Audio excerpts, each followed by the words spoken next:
My friends, I want to talk to you a little about farming and farmers. A constructive farm policy has become the nation's #1 need, and it becomes more apparent with every passing day that this need will be met only through the leadership of the Democratic Party.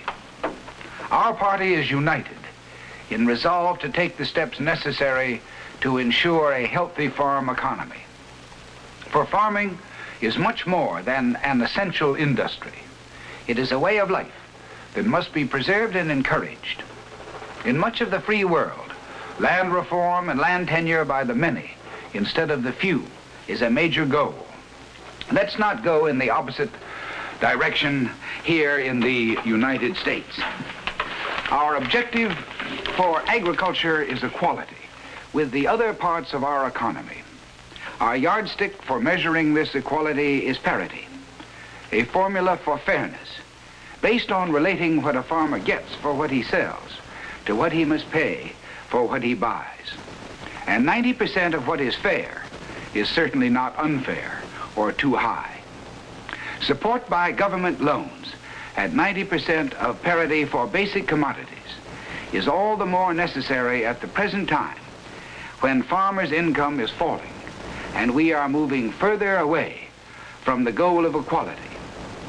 But such price supports do not by themselves constitute a complete farm program. The debate should not be limited to the issue, important as it is, of flexible versus firm price supports. We must face the realities of surpluses and of unbalanced production. There is much more to be done to accomplish a farm program which is fair to everyone. We must face the fact that there isn't just a farm problem. There are many, because there are many agricultural commodities, and they all differ.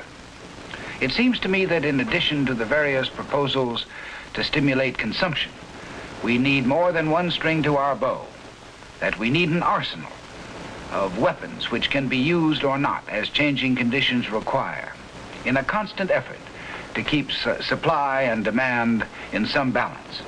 For some commodities, especially perishables, direct production payments, for example, may avoid surplus accumulation and work better than loan and storage arrangements.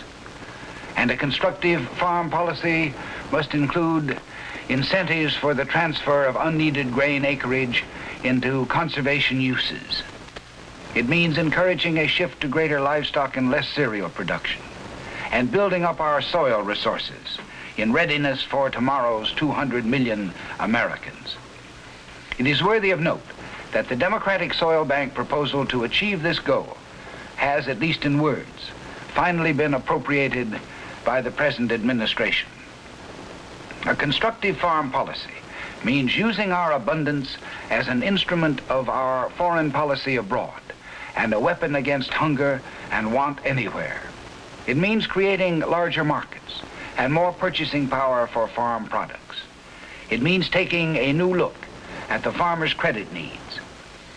And it means recognizing our abundance as a passing problem in this growing country and as a blessing, not a curse. For the problems of abundance are part of the price of America's strength, a strength which it is our obligation to use, to conserve, to improve. It is the Democratic Party which has a long record in building that strength and in doing for the American farmer what needs to be done. And the primary requirement is that you have to want to do something about it. You have to feel with sincerity, with conviction, with passion, that farming, family farming, is indispensable to the stability and the continuity of any civilized society. It is this feeling that has been missing in Washington for the last 3 years. And I suggest that we cannot make a real beginning on the rebuilding of our farm economy until it is restored by a Democratic administration. Vote for Adlai Stevenson in the Pennsylvania primary Tuesday, April 24th.